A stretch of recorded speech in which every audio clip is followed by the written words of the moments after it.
Ya, perfecto. Bien, entonces vamos a comenzar, ¿sí? Primero les quiero avisar, bueno, ya Zoom ya nos avisó que la actividad va a ser grabada, ¿sí?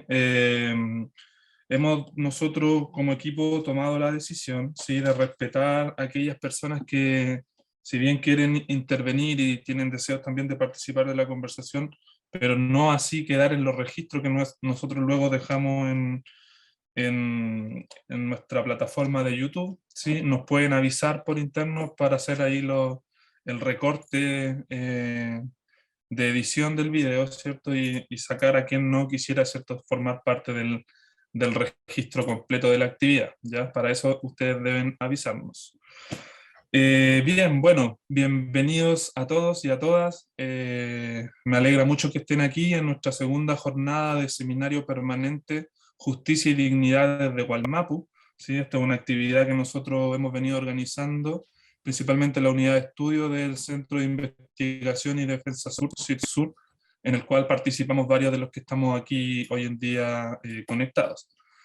En esta segunda ocasión, en esta segunda instancia de seminario permanente, hemos titulado el seminario como Pluralismo Jurídico en Perú, experiencias y reflexiones para nuestra futura constitución, ¿sí? La constitución que se está comenzando a desarrollar, a trabajar acá en Chile.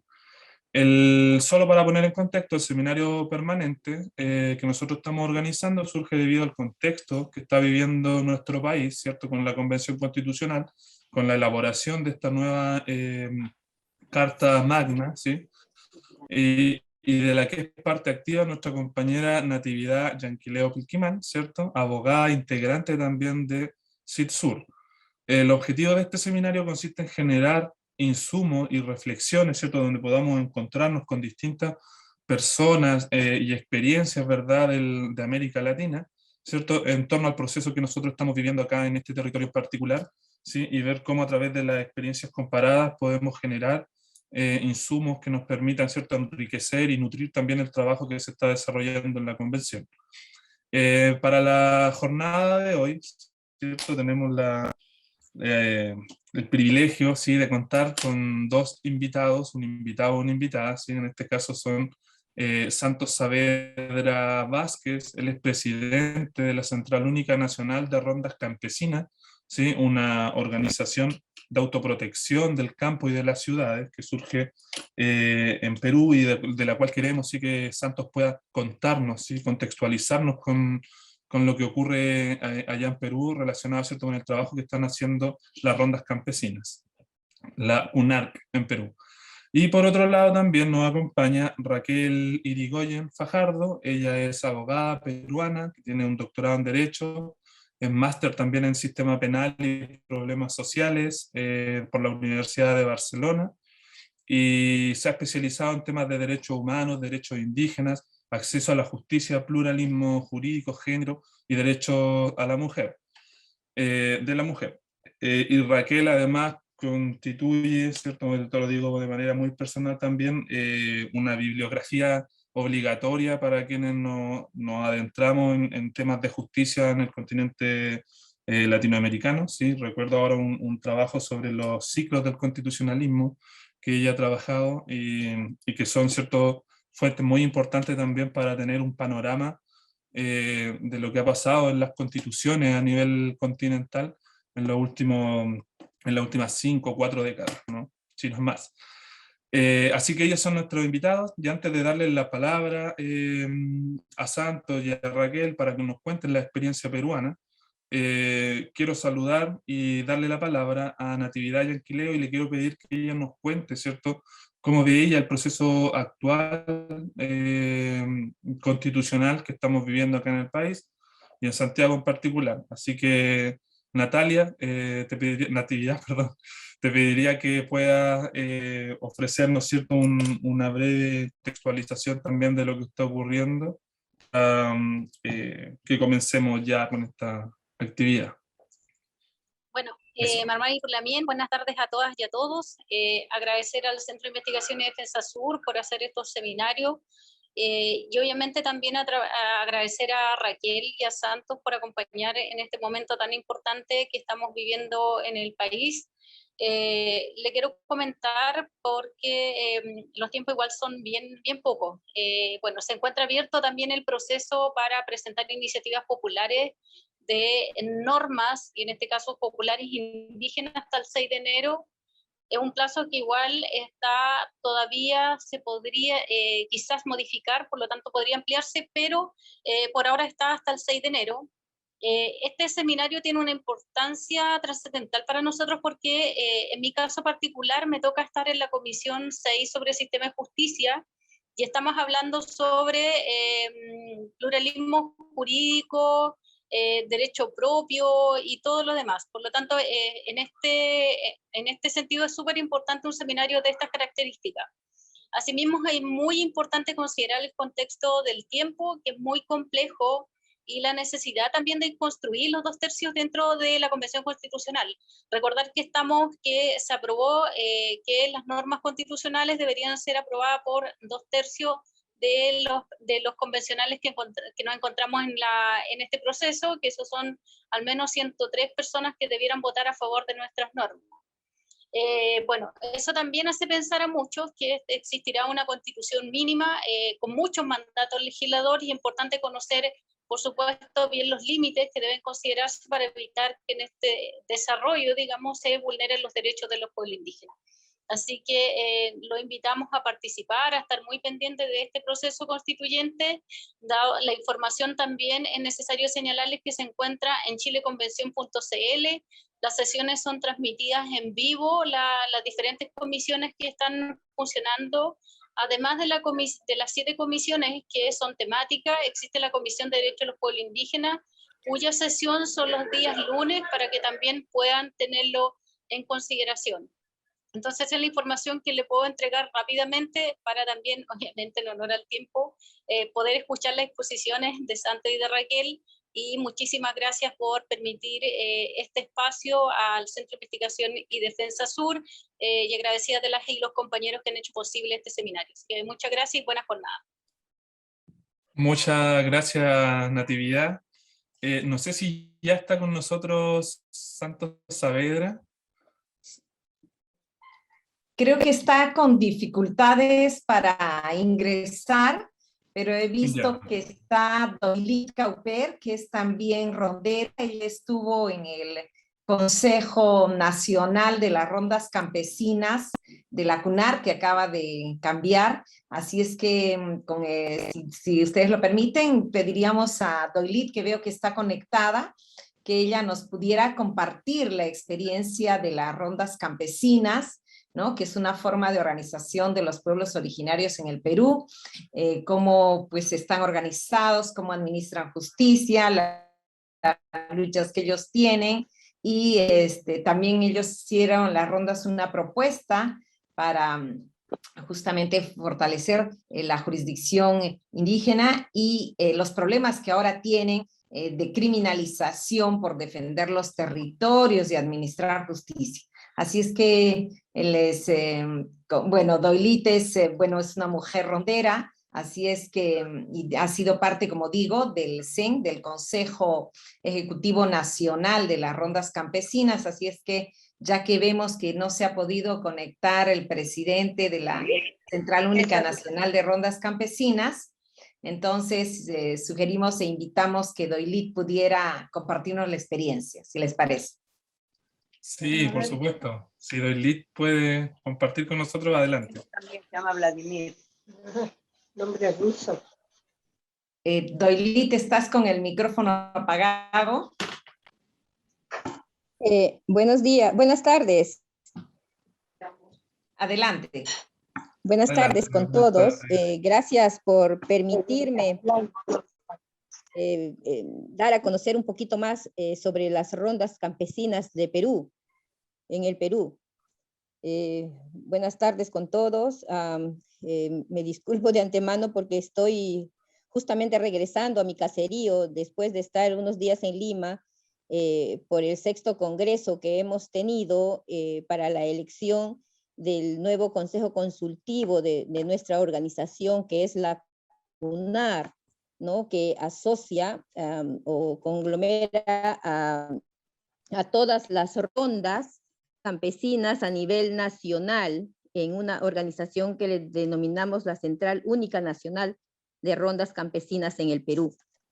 Las rondas campesinas en el Perú somos pues una organización, una de las más grandes aquí en Perú, de pueblos originarios, que tratamos de impartir la justicia jurisdiccional que nos compete en cada uno de nuestros pueblos, y que por ello, lastimosamente, somos perseguidos por la justicia ordinaria, ya que hasta ahora no nos aceptan como organización que puede impartir justicia en nuestra jurisdicción. Por ello somos perseguidos por secuestro, por robo y muchas cosas más que los jueces y fiscales aquí en Perú nos persiguen a diario, ¿no? Por ello estamos, bueno, tratando de ver leyes que podamos hacer entender a la justicia ordinaria del trabajo que nosotros hacemos. Siempre he dicho en todos los encuentros que nosotros hemos tenido que más que nada esto se debe a que los jueces, fiscales y policías en nuestro país son ignorantes en nuestras leyes, en nuestras tradiciones, en la forma de cultura que nosotros o justicia que nosotros impartimos. En repetidas ocasiones, en diferentes regiones del país, hacemos congresos para que estos jueces, fiscales y policías se enteren un poco más de lo que es la normativa de los pueblos, tanto como en nuestra Constitución, como en los acuerdos internacionales, pero poco o nada están interesados en aprender de nosotros, ¿no? Una experiencia, nosotros el día 28 de noviembre, aquí en Pucallpa, donde es mi región, Ucayali, tuvimos un segundo encuentro de ronderos, y invitamos a todas las autoridades de nuestra región, empezando del gobernador, que es la máxima autoridad aquí, también a la policía, a los jueces fiscales, inclusive a los estudiantes de derecho, pero increíblemente estuvimos alrededor de 300 ronderos en el local de la universidad. Vino un eminente juez de Puno, el doctor Laime, que es un jurista que tiene mucha llegada con las rondas campesinas en Puno, pero absolutamente nadie de ellos se acercó, ¿no? Entonces, esa falta de querer conocer un poco más para trabajar articuladamente no se está dando. Y al igual que aquí en mi región, creo que es un constante en todas las regiones de Perú.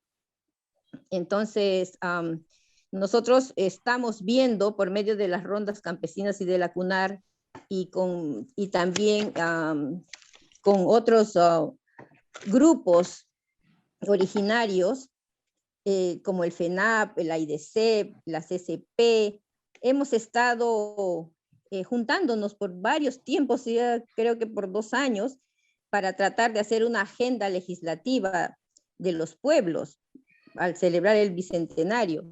Hemos logrado que 4 leyes, o proyectos de ley, sean aceptados por el Congreso, pero lastimosamente en el Congreso pasado, el congresista que mucho que se animó, sí, como que se animó, no, parece que un poquito de temor, el tiempo ha ganado y no se pudo sacar ninguna ley, ¿no? Entonces estamos viendo en este periodo legislativo que empieza de seguir con estas leyes, ya que estas leyes ayudarían mucho para que estas persecuciones se cesen un poco, ¿no? Y nos tengan un poco más de reconocimiento. y sobre todo que nuestra personería jurídica tenga una inscripción ya en los registros públicos de nuestro país. Pero eso es una constante lucha.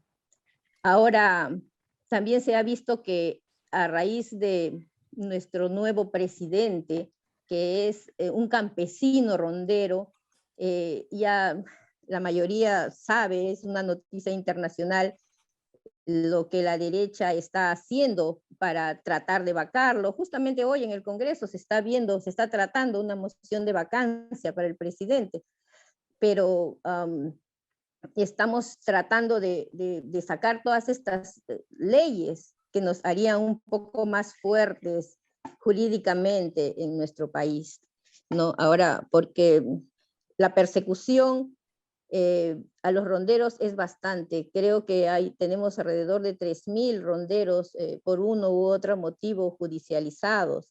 Estamos pidiendo también una ley que es amnistía a todos estos ronderos que son perseguidos por defender sus territorios, por defender el agua, por defender el ambiente y de todas estas razones. Y otra de las leyes también que es muy, muy importante es el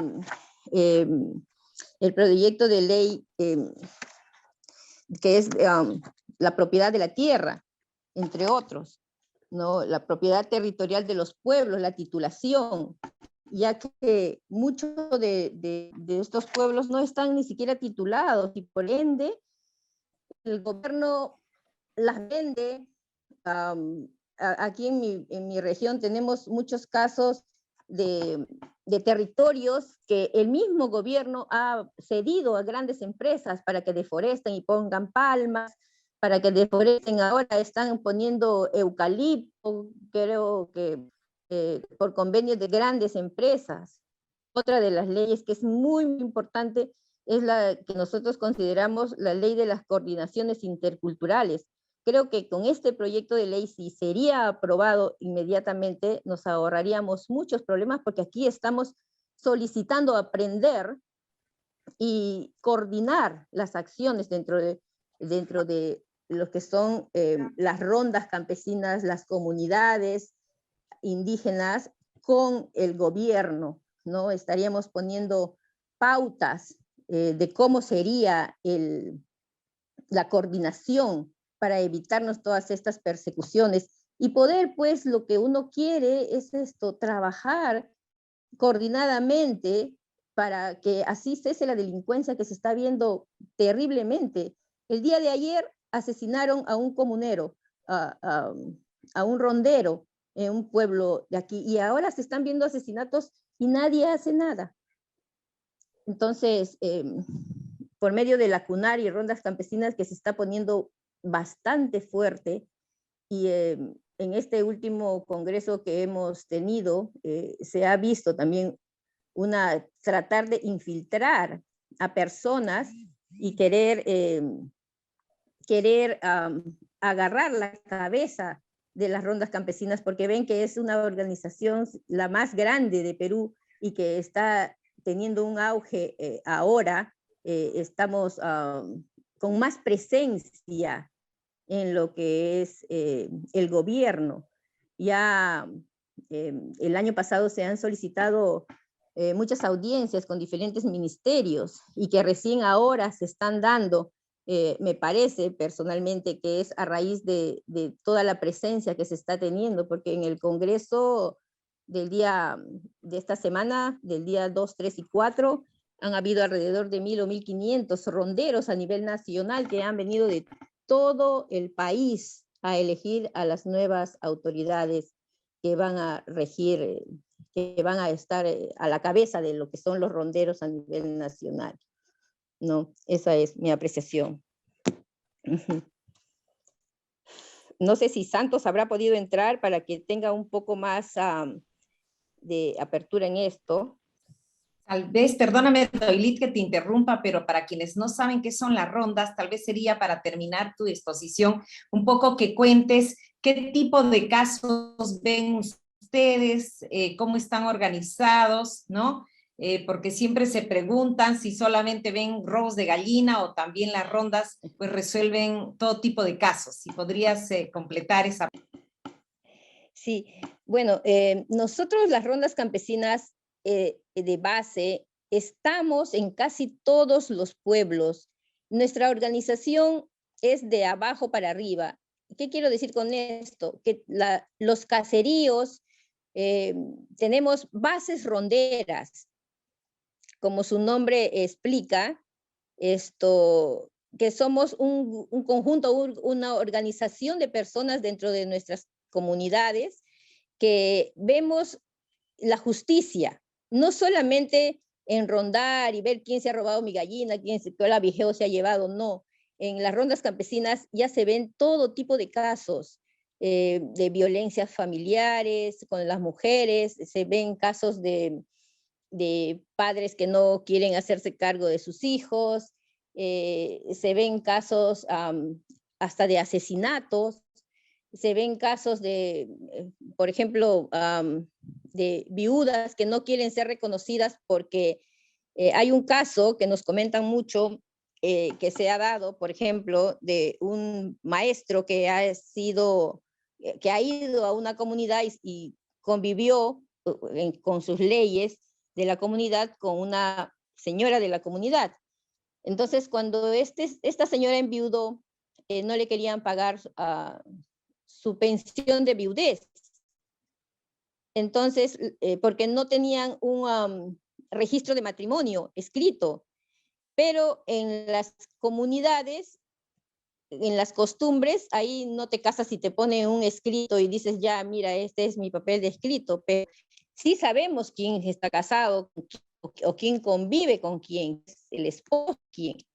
Entonces, la comunidad ha resuelto que sí, efectivamente, esta señora era esposa de este señor y se ha comunicado al gobierno regional y el gobierno regional aceptó esta resolución que hizo la comunidad y empezó a pagarle su pensión de viudez, ¿no? Y muchos casos así se resuelven las rondas.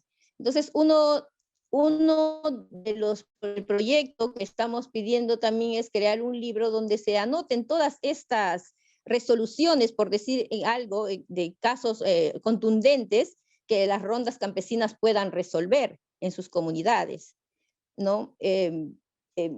Hay muchos casos de esto aquí en las rondas campesinas. De violencia familiar se ve mucho, y dicen también, ¿cómo es que controlas un caso de violencia? En las comunidades, los casos de violencia familiar se controlan de una manera amigable, por decir algo.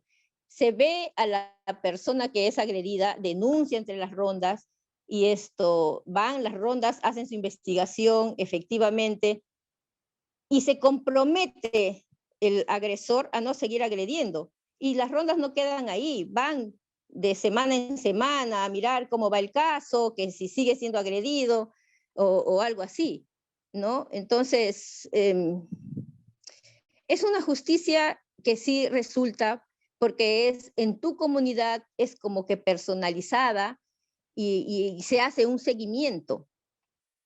Y ahí aquí no se castiga con cárcel, no se castiga encerrándole a un lado.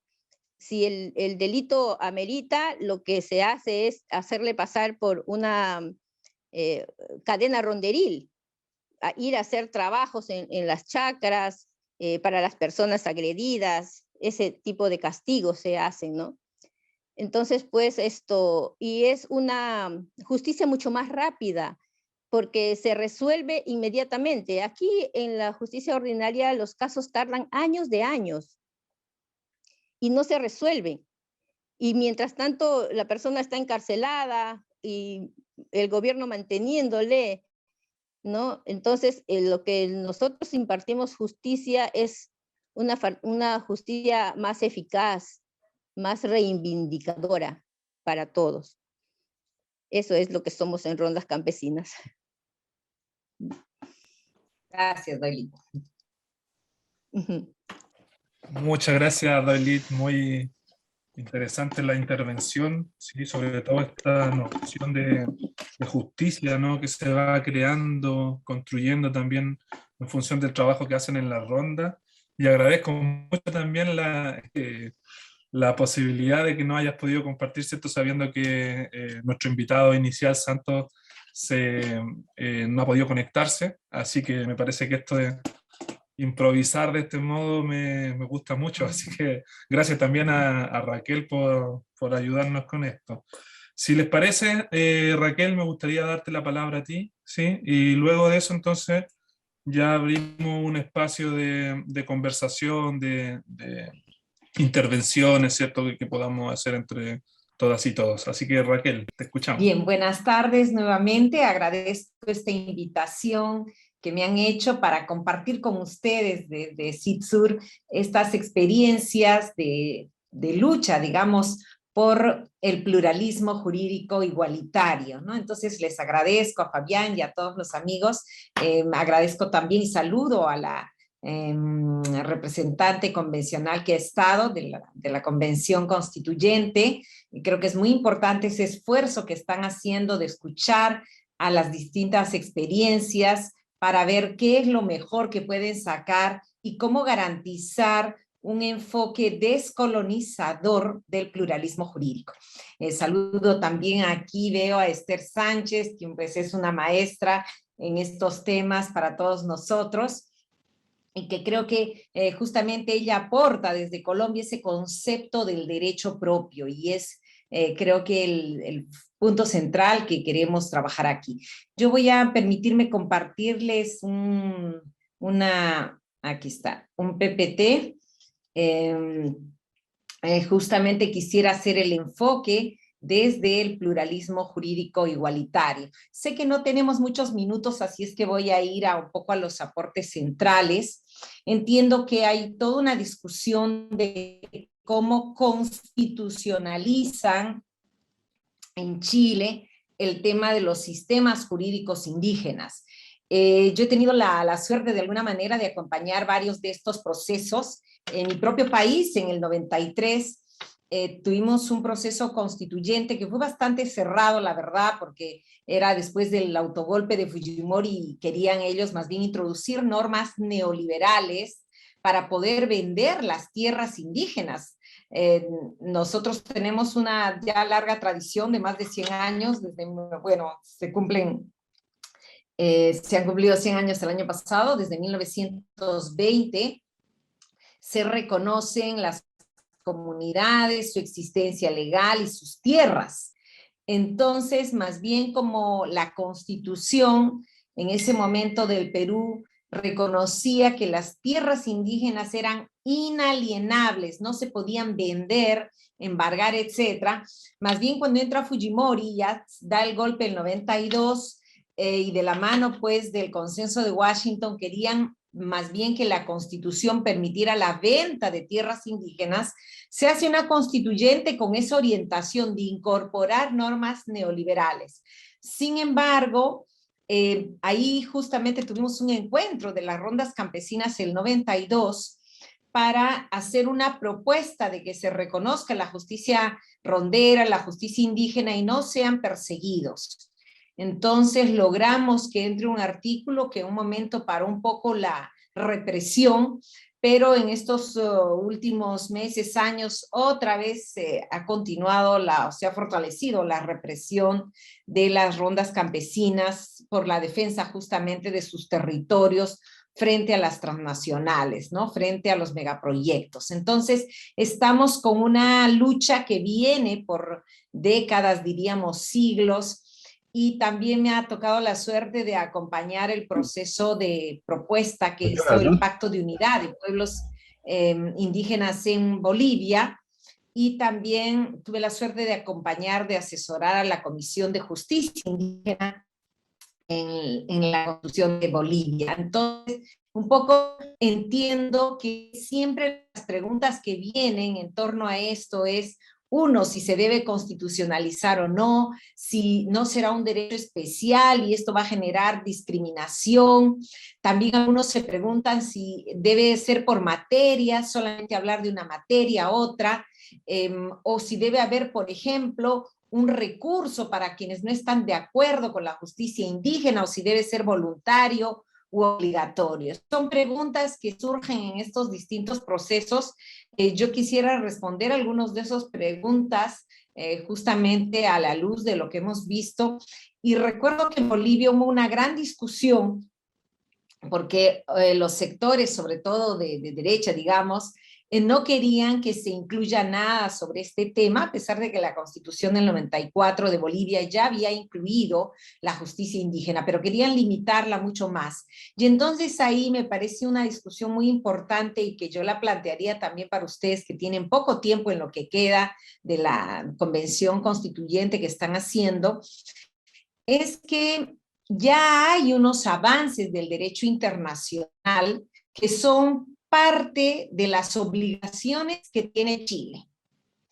Y cualquier cosa que legislen o que constitucionalicen no puede ser por menos de lo que ya se ha reconocido en el derecho internacional. Y luego también hay avances en el derecho comparado, que me parece que es importante que tengan en cuenta. Pero sobre todo es el enfoque. Una constitución es una técnica de distribución de poder. Para empezar, el poder de quién hace la constitución. Esa definición ya vieron en quiénes son los constituyentes o las constituyentes y quiénes no. ¿No? Felizmente han incorporado representantes de pueblos indígenas. Lamento que no hayan incorporado representantes de pueblos afrodescendientes, pero ya hay una primera definición de quién hace la Constitución. Pero luego, si entendemos que la Constitución es esa técnica de distribución de poder, vamos a ver quiénes tienen derechos, quiénes no, y luego cómo se distribuyen los poderes. El poder de legislar, el poder de administrar justicia, el poder de gobernar. Entre otros poderes, obviamente, como los de fiscalizar, lo que en otros países se llama, pues, por ejemplo, las defensorías del pueblo, etc. Entonces, yo quisiera recordar de alguna manera algunos elementos centrales de esa discusión. Hasta ahora las constituciones de Chile tienen un marco que podemos ubicar dentro de lo que se llama el monismo jurídico. O sea, entienden que el derecho solamente es el que produce el Estado y todo lo demás se consideran costumbres que no aparecen en la Constitución como derecho. Y este es un paradigma de interpretación, es decir, una manera de entender el derecho. El monismo es una manera que dice, solo es derecho el que produce el Estado o lo que el Estado permite, ¿no? Y lo demás son costumbres que no pueden afectar la ley. El otro paradigma es el del pluralismo, que es decir, no, existen diversos sistemas jurídicos, diversos sistemas de normas que tienen que ver con los pueblos. Y aquí vamos a ver que uno puede decir en términos epistemológicos, sí, hay distintos sistemas de normas. Pero, por ejemplo, aquí vienen algunos dicen, sí, pero unos son superiores y otros son inferiores. Y entonces aquí vamos a tener lo que históricamente fue el modelo de pluralismo jurídico colonial, que decían, sí, hay diversidad de normas, pero unas son superiores a otras. Pero también hay otro enfoque, que es otro horizonte de ver la diversidad nativa de los pueblos, que es el enfoque del pluralismo jurídico igualitario. André Hockema hablaba también de este pluralismo igualitario, comparándolo con, digamos, un pluralismo, lo que llamaba vertical. Yo más bien lo comparo con el pluralismo colonial, que es subordinado. Históricamente, tal vez lo que debemos empezar es por decir que los pueblos antes de la invasión eran pueblos que tenían autarquía, o bueno, ahora se habla de soberanía, ¿no? Son categorías que no se aplicaban, utilizaban, pero vamos a utilizarlas. Pueblos que tenían, controlaban su destino, y que el hecho colonial va a marcar un cambio. Después del genocidio, guerras, etcétera, vamos a ver 3 tratamientos de la era colonial a los pueblos. Allí donde había cabezas centrales como los aztecas, mayas, incas, ¿no? Los colonizadores cortaron la cabeza y pudieron establecer pueblos de indios. Donde no los pudieron someter militarmente, como justamente mapuches, pehuenches, renqueles, etcétera, no se establecieron pueblos de indios, ¿no? Hay otro régimen. De hecho, en las leyes de India están separados. Y finalmente, donde no pudieron ni someterlos militarmente, ni firmar tratados, como el caso de los mapuche, mandaron misioneros, como el caso de la Amazonía, la Guajira, etc.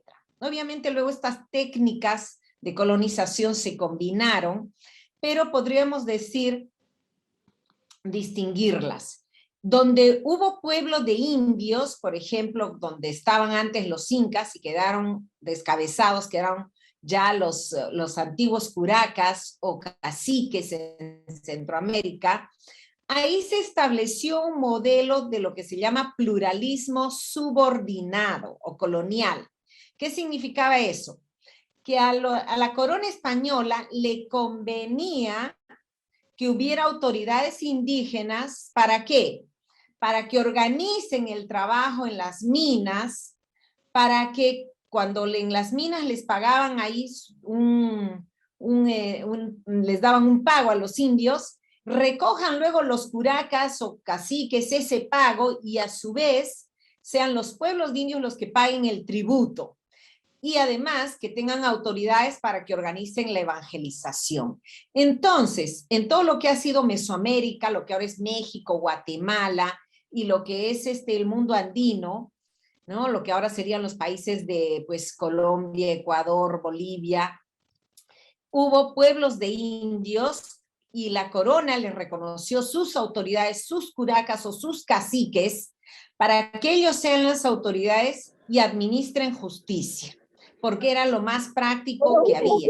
Pero obviamente, como lo que querían era extraerles su fuerza de trabajo y el oro, entonces se reconocieron las normas indígenas, pero de una manera subordinada.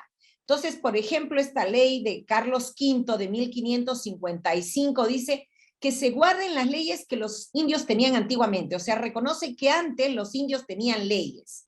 Dice, ordenamos y mandamos que las leyes y buenas costumbres que antiguamente tenían los indios para su buen gobierno y policía se reconozcan. Y sus usos y costumbres observados y guardados después de que son cristianos y que no se encuentran con nuestra sagrada religión ni con las leyes de este libro. ¿Qué quiere decir? Que en la era colonial reconocía que los indios antes de la colonización tenían leyes propias. Pero después de la colonización, cuando ya son colonizados y cristianizados, ya no se les permite tener leyes, solo se les permite tener usos y costumbres que no chocan ni con la religión ni con las leyes de este libro. Ese es el modelo colonial del reconocimiento del derecho indígena. Que solamente se le reconozca lo que no choca con la Constitución, lo que no choca con las leyes, lo que no choca con la filosofía dominante. Esa es una manera de reconocer, pero colonizadora. Y yo creo y espero que en Chile no reconozcan en la Constitución desde un enfoque colonizador, de volver a dominar a los indígenas, diciéndole, ya, le permitimos sus normas, pero no vaya a chocar con todas las leyes, no vaya a chocar con toda la religión y con todas las normas, ya al final volvemos al modelo colonial, ¿no?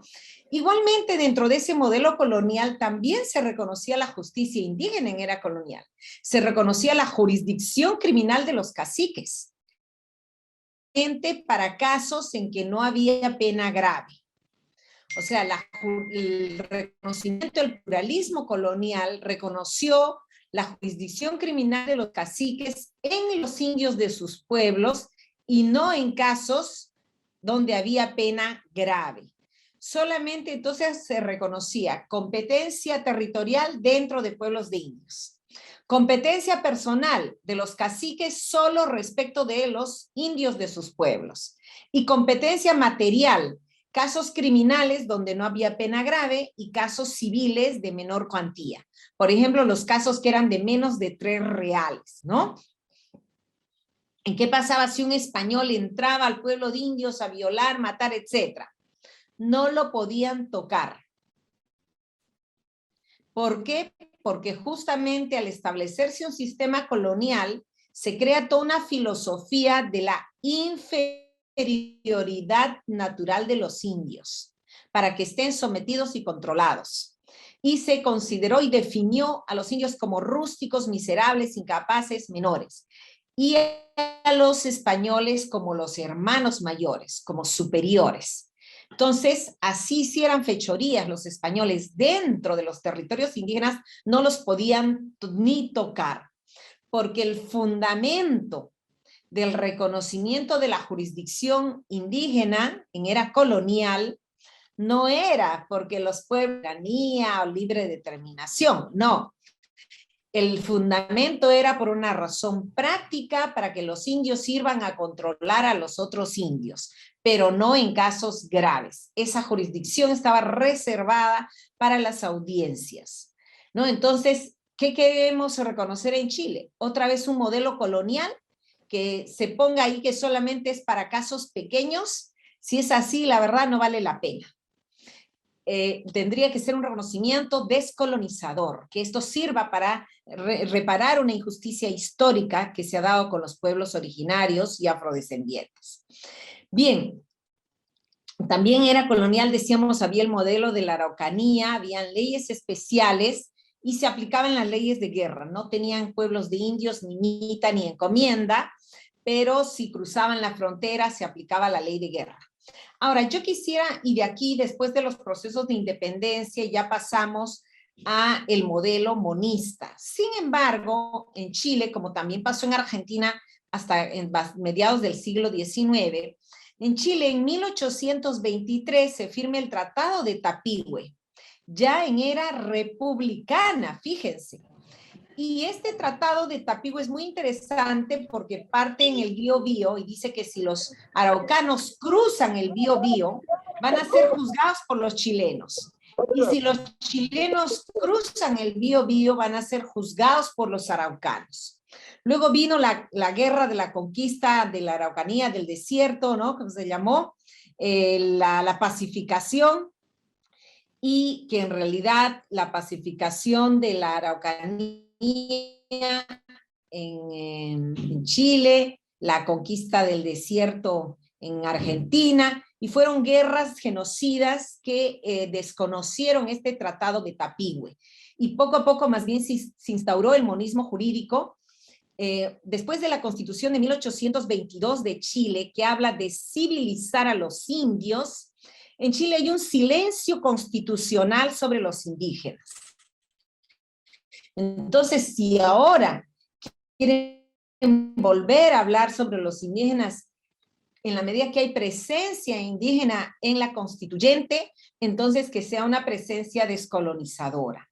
Y vamos a tener que, ¿por qué? Porque es importante que haya una distribución del poder donde se refleje ese poder también en los pueblos originarios y afrodescendientes.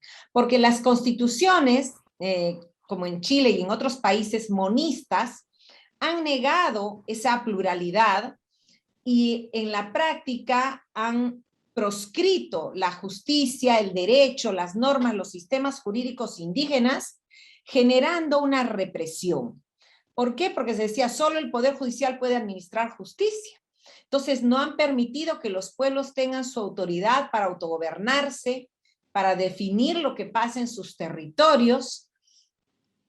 Por ejemplo, tuve la suerte de acompañar algunos años al pueblo de Juana Calfunao, y por una carretera que quieren hacer por en medio de su territorio, ha habido décadas de represión de ese pueblo mapuche, simplemente porque han querido imponer una carretera por en medio.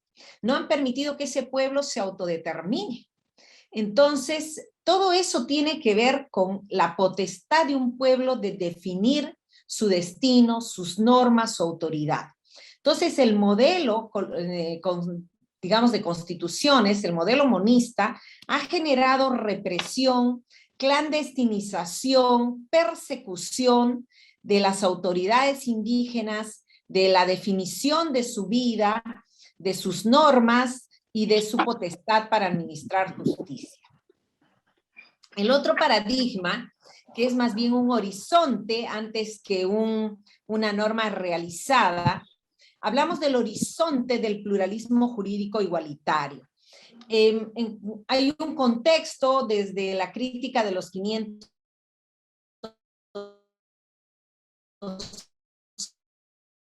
años, ¿no? La reconciliación muy importante y en el derecho constitucional que permiten hablar de un reconocimiento de ese pluralismo jurídico igualitario. En términos normativos, convenio 169 de la OIT, que ha sido ratificado por Chile el 2010 y que es obligatorio, tenemos luego la Declaración de Naciones Unidas sobre los Derechos de Pueblos Indígenas, la Declaración Americana, las reglas de Brasilia, y además un corpus juris, un cuerpo de derecho de normas que ya reconocen la libre determinación, la autonomía de los pueblos, sus autoridades, sus instituciones, etc. Y en ese marco es que la Constitución de Chile que se está redactando ahora no puede ir por menos. ¿Y por qué no puede ir por menos?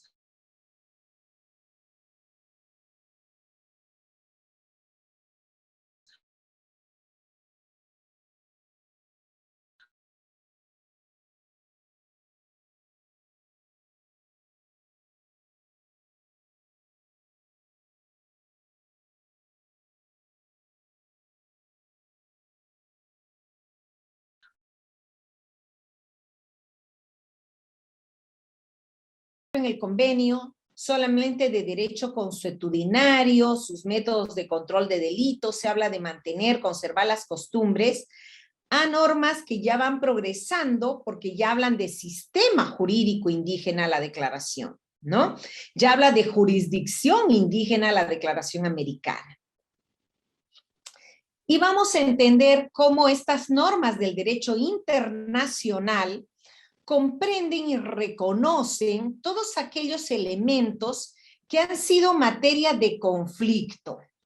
Por ejemplo, toda la dimensión cultural y espiritual de los sistemas jurídicos indígenas no ha sido tanto materia de conflicto. ¿Qué ha sido materia de conflicto? Aquellos elementos que el derecho estatal reclama como monopólicos. Esos han sido los elementos de conflicto. Y esos son los elementos que expresamente se tienen que reconocer en la Constitución. Por ejemplo, el Congreso ha reclamado que tiene el monopolio para producir leyes. Entonces, obviamente hay que poner que los sistemas jurídicos indígenas tienen esa potestad de producir normas. Y así lo reconoce el derecho internacional. Igual de gobernar e igual de administrar justicia. El poder judicial, todas las constituciones republicanas dicen, solo el poder judicial administra justicia. Y ese monopolio de la administración de justicia, el monopolio del uso de la violencia legítima, es lo que genera la represión de los sistemas jurídicos indígenas.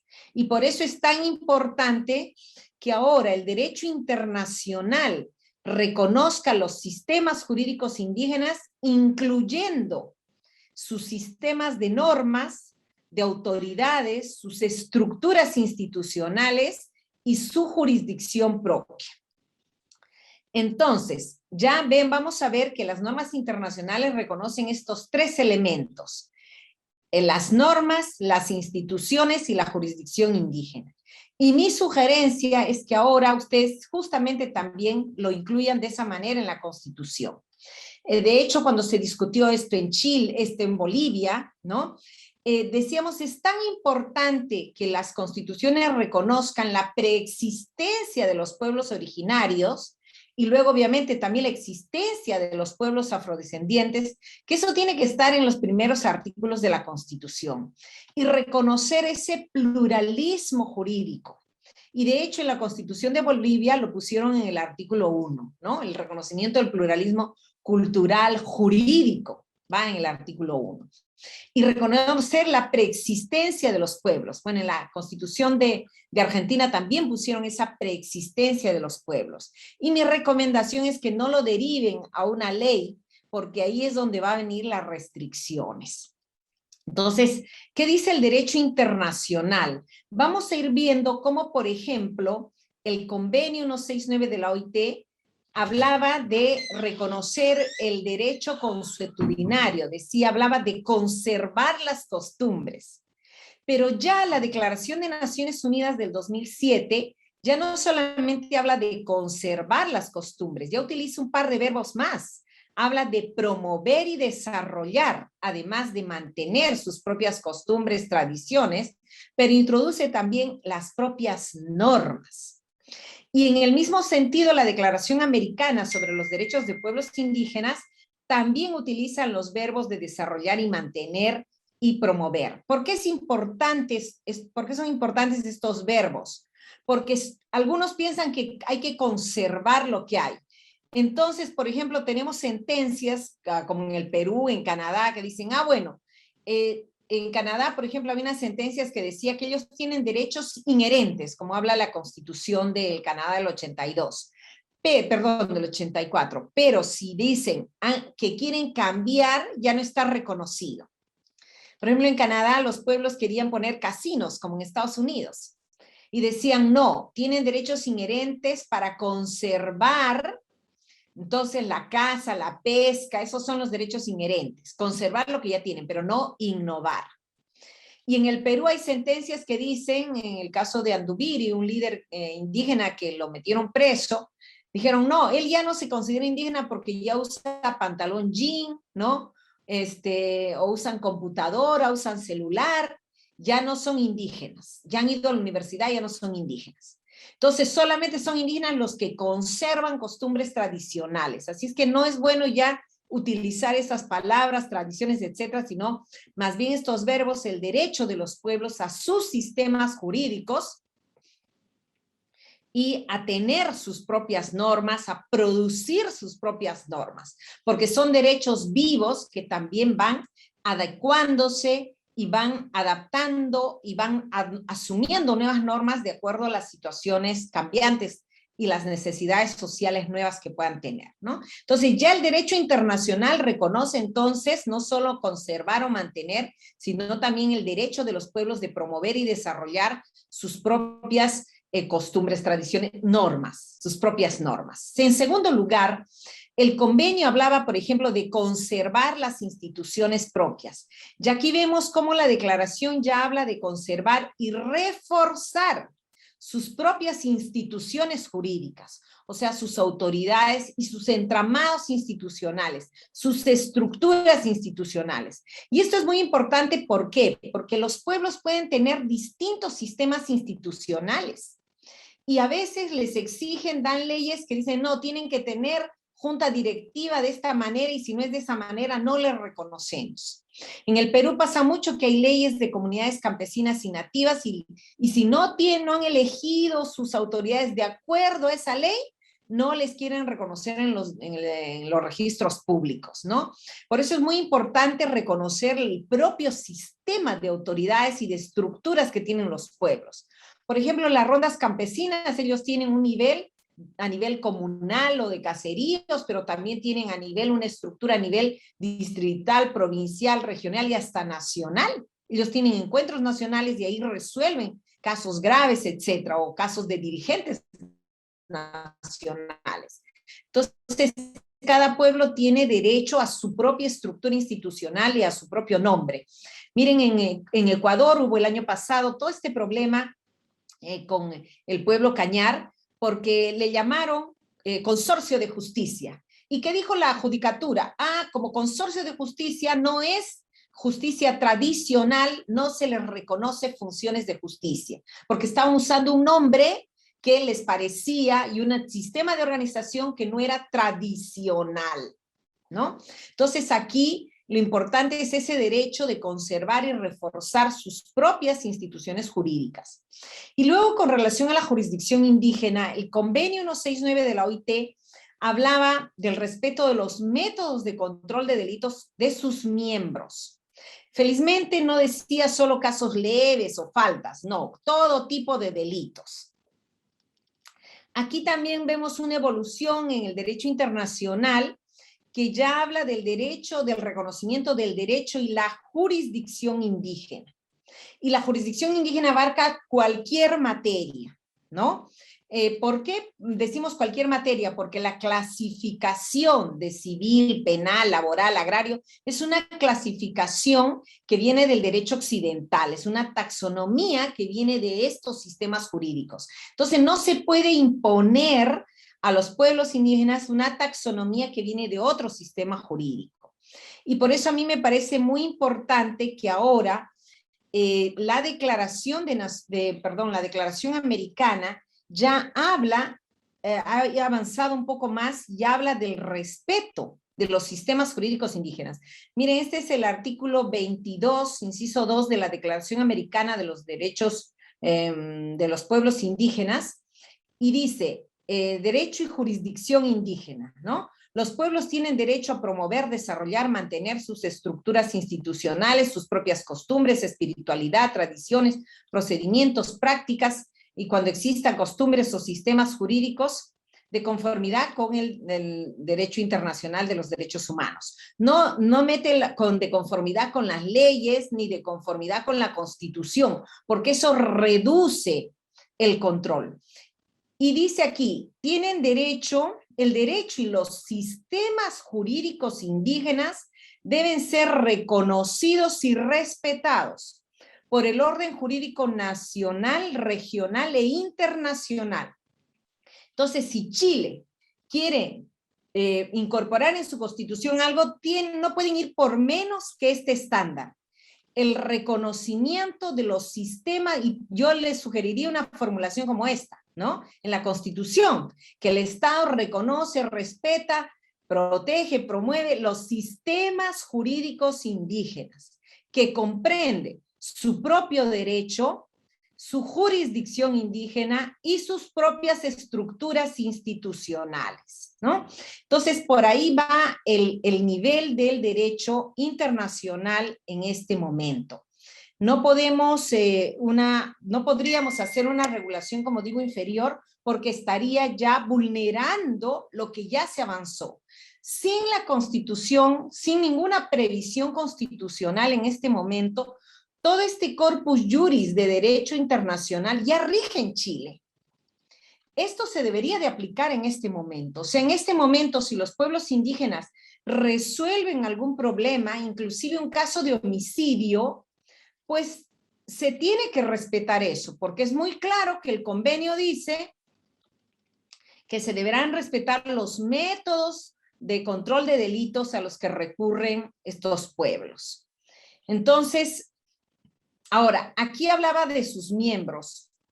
En el derecho internacional ahora se distingue un concepto más amplio de la jurisdicción, que está vinculado a el derecho que también reconoce la Declaración de Naciones Unidas, la Declaración Americana, que es el derecho a la libre determinación. Ahora, el convenio 169 de la OIT utiliza la palabra que los pueblos tienen el derecho a controlar sus instituciones, formas de vida, territorio, y por lo tanto, en el control de ese territorio tienen derecho a administrar justicia respecto de cualquier persona.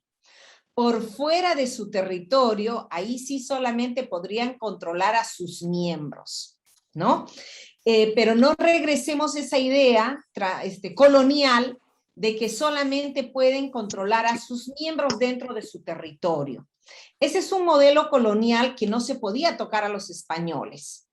Y felizmente la jurisprudencia constitucional en la región ha ido avanzando en ese sentido. Por ejemplo, en el Perú, un caso justamente en el 2004 de las rondas campesinas, ellos habían detenido una banda de abigeos que además habían estado robando no solo ganado, motos, carros, y habían violado y matado a una persona. Y la policía no había hecho nada. Cuando las rondas detienen esa banda y los juzgan y les aplican lo que Doilit contaba, esto que llaman ellos cadena ronderil, ¿qué quiere decir? Que los acompañan grupos de ronda a rondar en las noches las comunidades, todos los lugares donde habían estado haciendo fechorías, y en el día tienen que trabajar, ¿no? Entonces, cuando estaban en eso, la fiscalía llega y les dice, ustedes no pueden tener estas personas. Y las rondas dicen, sí, tenemos jurisdicción. Sí, pero le dicen, pero estos son extraños, no pueden juzgar el caso de una persona que no es de su comunidad. Ni tampoco pueden juzgar homicidio, violación, crimen organizado, casos graves. Y las rondas dicen, sí, tener local, condenan a las rondas por secuestro. Y dicen, todos los ronderos deben pagar reparación civil a estos que se había reconocido y admitido que habían matado, violado, etcétera. Les tienen que pagar una reparación civil por haberlos tenido secuestrados. En la casación, y ahí la Corte Suprema dijo no, ahí han aplicado su jurisdicción propia, su jurisdicción especial, y absolvieron a todos los ronderos de Soritor, ¿no? Por haber administrado justicia en un caso de violación, homicidio, etcétera, respecto de terceros dentro de su ámbito territorial. Entonces, por aquí va el derecho internacional. ¿Por dónde va el derecho constitucional? El derecho internacional, además de reconocer los sistemas jurídicos indígenas, la jurisdicción indígena, sus normas y estructuras institucionales, también reconoce derechos de los indígenas cuando están ante la justicia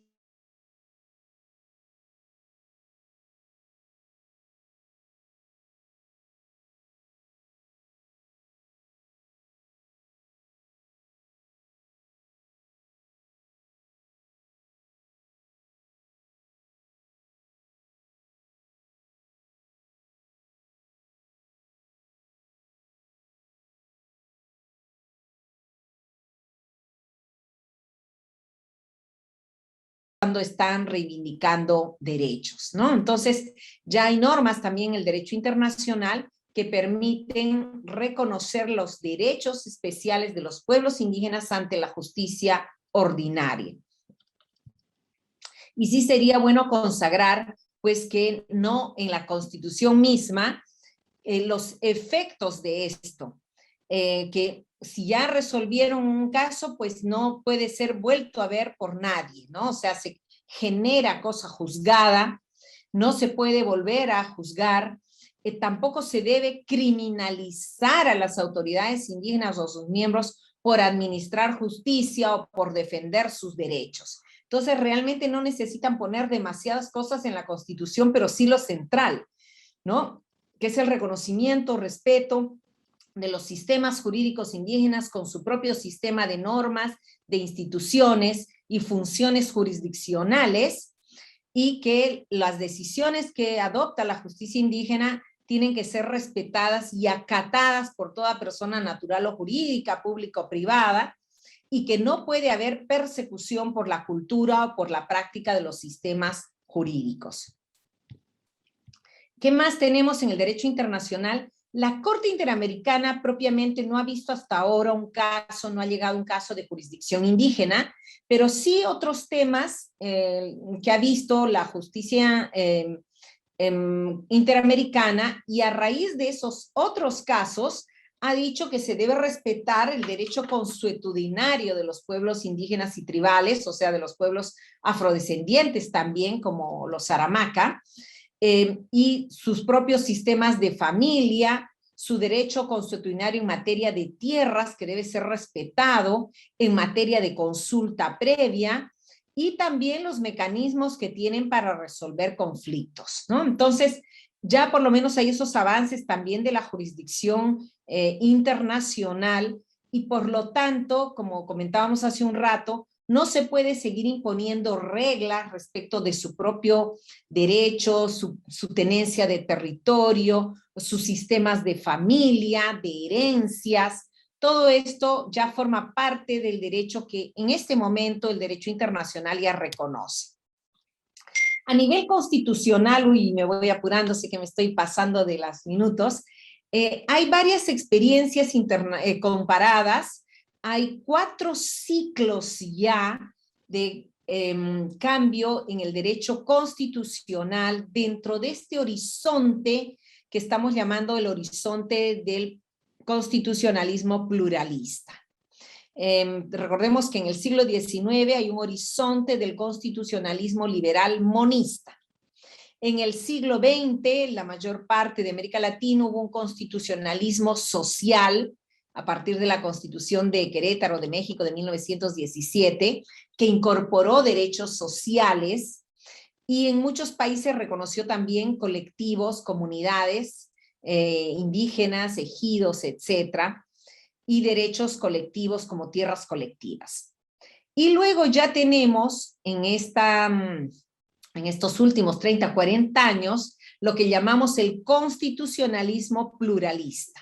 En los 80s, con la emergencia del multiculturalismo y el reconocimiento de la diversidad cultural, como en constituciones como la de Canadá, contábamos del 82, la de Guatemala del 85, en Nicaragua el 87, Brasil en la frontera el 88, ya esos países reconocen, esas constituciones, la diversidad cultural y capítulos para los derechos indígenas, pero no van más allá. En 1989, la OIT adopta el convenio 169 de la OIT. Y a partir de ahí, en los 90s, ya hay una serie de reformas constitucionales, por ejemplo, todos los países andinos, que ya reconocen el pluralismo jurídico. Y luego, en el 2006, Naciones Unidas adopta la Declaración Americana, y vamos a tener también estados como Bolivia y Ecuador, que ya no solamente reconocen digamos, el estado pluricultural, sino que reconocen un estado plurinacional, donde hay autodeterminación de los pueblos indígenas, afrodescendientes, montubios, etcétera, que tienen un pluralismo jurídico, en que inclusive el Tribunal Constitucional también debe ser plurinacional y resolver los casos con base en un diálogo intercultural. Y finalmente, a partir del 2008, de la Constitución de Ecuador, que ya constitución, donde solamente se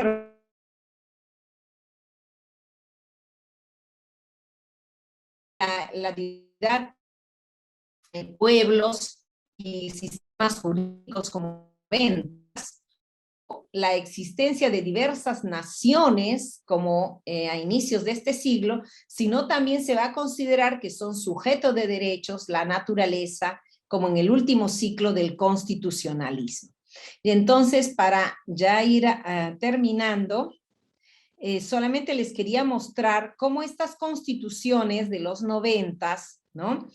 Se alinearon al avance del convenio 169 de la OIT, que reconoce el derecho de los pueblos a tener sus propias costumbres e instituciones, y así todas estas constituciones que vemos andinas, salvo Chile, reconocen las autoridades de los pueblos, ¿no? Dice el artículo 2.4 de Colombia, de los pueblos indígenas, la de Perú el 149 unidades, autoridades de los pueblos, todas rompen la idea de que solo el ejecutivo es la autoridad. No, dicen, en los pueblos ellos tienen su propia autoridad. Luego, se rompe también esa idea, el monismo, en términos jurisdiccionales, que solo el Poder Judicial administra justicia. No, aquí Colombia dice, estos pueblos, estas autoridades podrán ejercer funciones jurisdiccionales, como igual que cualquier juez de la República. Mismo dijo Perú, lo dice la Constitución. Puede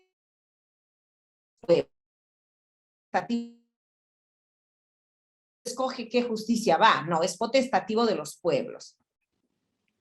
E igualmente se rompe ese monismo que solo el poder legislativo da las leyes. No, aquí se reconoce que los pueblos dan sus propias normas y procedimientos, o aquí en el Perú se dice que también los pueblos ejercen estas funciones jurisdiccionales de conformidad con su derecho constitucional. No vemos que se rompió ese monismo de la autoridad, de la producción jurisdiccional y de la producción de leyes. Y aquí vemos que, por ejemplo, en el caso del Perú, dice que es dentro de su ámbito territorial, al igual que en Colombia, y por fuera de su territorio se aplicará el convenio, que también pueden controlar por fuera de su territorio, pero ahí ya solo entre sus miembros. Dentro de su territorio pueden controlar a cualquier persona, porque esto se vincula con el otro derecho, del derecho al territorio, a la autodeterminación, que son derechos que también tiene que consagrar la Constitución. Y aquí sí que se puede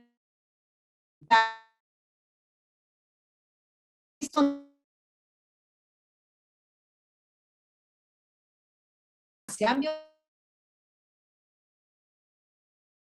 resolver también una instancia mixta donde los propios pueblos tengan poder de definición y no sean solamente jueces occidentales los que deciden, ¿no? Mirando de arriba hacia abajo, ya, a ver si estos indios han cumplido o no con la ley o con el derecho. De hecho, por ejemplo, Colombia, que ponía una restricción mayor, decía,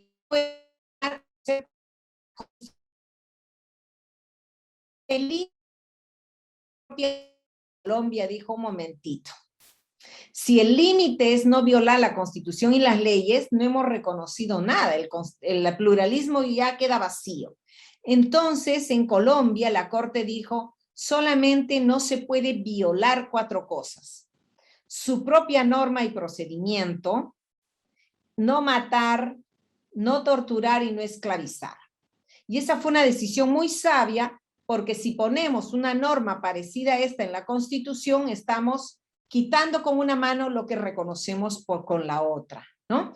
Otra discusión también que hay en los procesos constituyentes es si, por ejemplo, debe haber una instancia de revisión.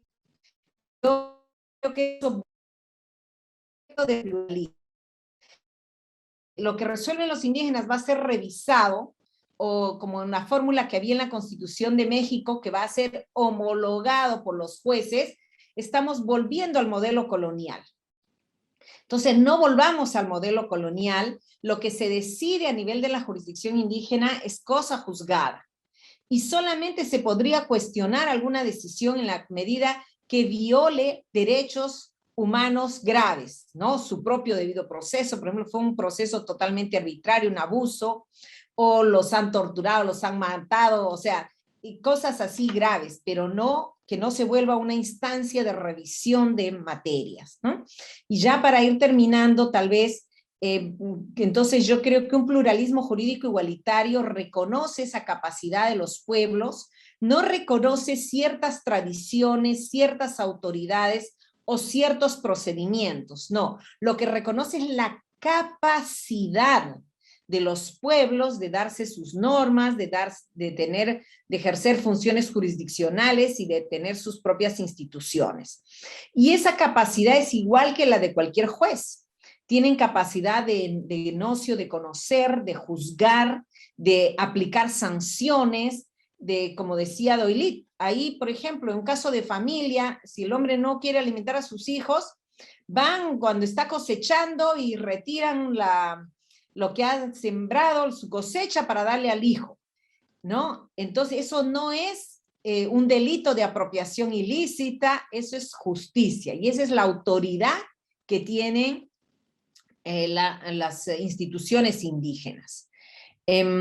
Bueno, ya hemos visto esto de los límites, ahí si se pone un límite, que es el límite que tienen todos los sistemas jurídicos, que es no violar los derechos humanos, ese límite no debe ser decidido solamente por la justicia ordinaria. Y no pueden poner un límite tan grande que acabe de neutralizar la justicia indígena.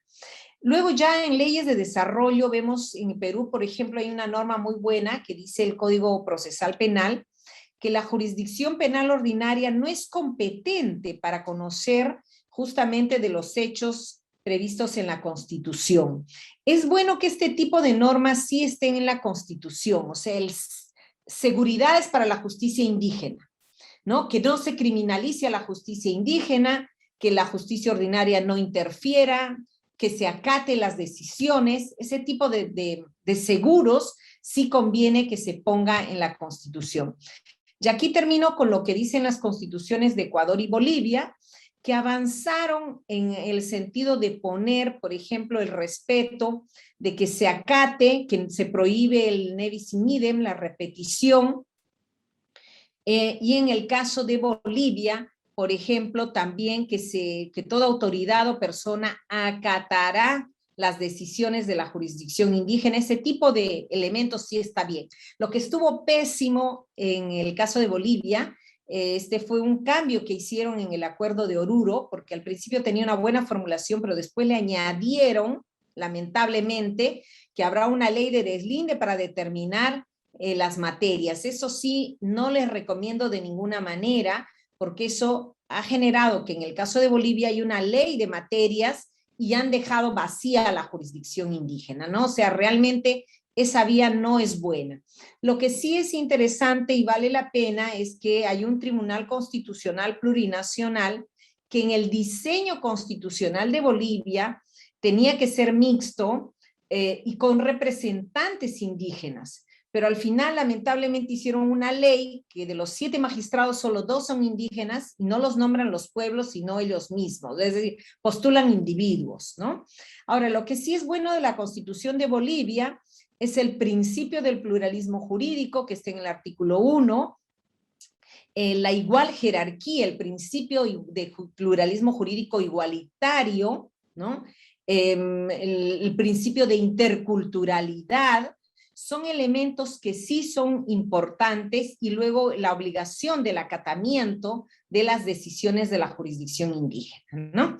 Bien, bueno, yo solamente quiero terminar agradeciéndoles, quedando a disposición de alguna pregunta que tuvieran, y lo más importante, creo que si van a legislar, tengan ese enfoque del pluralismo jurídico igualitario, ¿no?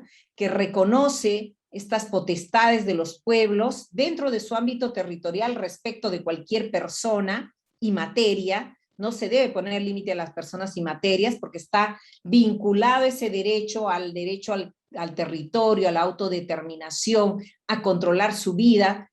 Y ya fuera de su territorio sí ya solamente pueden controlar, obviamente, casos de indígenas.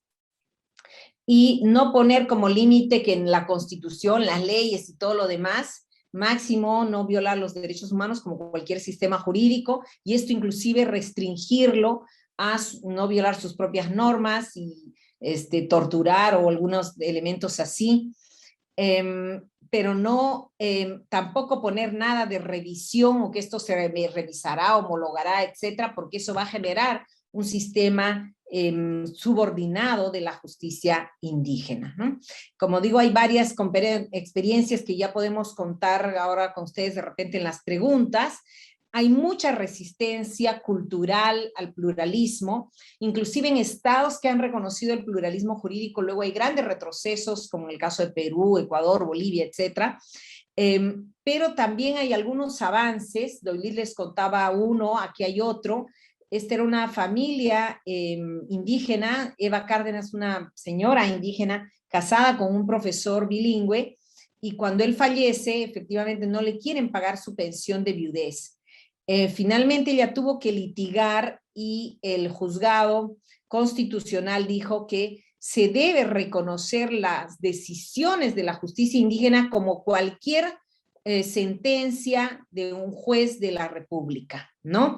Tienen judicium, tienen las mismas potestades que cualquier juez de la República, y las decisiones que toma la justicia indígena se deben acatar, y lo tienen que acatar también las instituciones estatales. Cuando resuelven un caso de un niño, su nombre, su filiación, pues el sistema de registros, el sistema de nombre, tiene que acatar eso. Si resuelven un problema de herencias, de propiedad, pues los registros públicos tienen que acatar eso y registrar eso, ¿no? Entonces son una serie de retos que tenemos ahora para que realmente puedan regir estos avances que ya están en el derecho internacional y en el constitucionalismo comparado, y esperemos que en Chile no vayan por menos, sino vayan por más. Este es el piso mínimo del reconocimiento de la jurisdicción y del derecho indígena. Bueno, muchas gracias y espero que en Chile puedan tener en cuenta estas experiencias para seguir avanzando en el pluralismo jurídico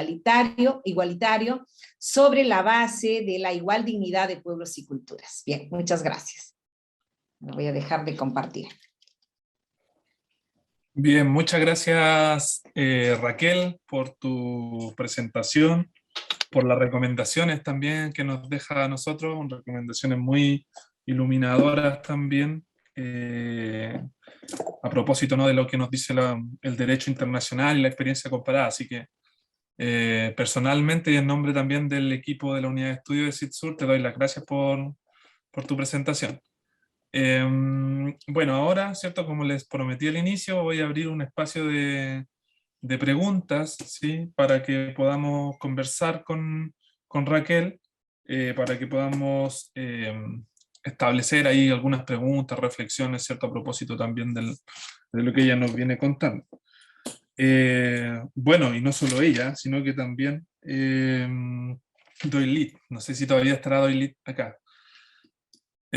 Así que yo sé que en el chat tenemos un par de preguntas, sí, pero me gustaría, antes de iniciar con las preguntas del chat, ver si alguno o alguna de ustedes se anima, ¿cierto?, y quiere hacer la pregunta a Raquel en vivo y en directo.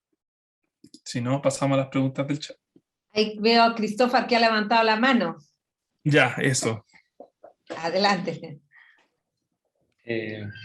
Bueno, muchas gracias Raquel. Como siempre, tus conferencias muy iluminadoras, muy didácticas además.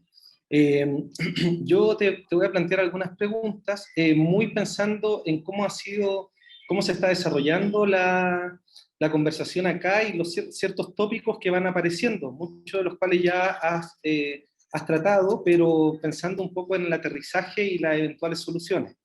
Entonces, una de las cuestiones más problematizadas en la discusión constituyente que se ha dado aquí en relación al pluralismo jurídico es la del derecho al recurso. Y al parecer ese va a ser un tema ineludible del que vamos a tener que hacernos cargo. Entonces esta cuestión genera al menos dos dudas. La primera es si te parece a ti, si esta idea del núcleo fundamental de derechos humanos y su interpretación intercultural puede ser o es la forma de evitar que el derecho al recurso termine abriendo revisiones de todas las sentencias indígenas.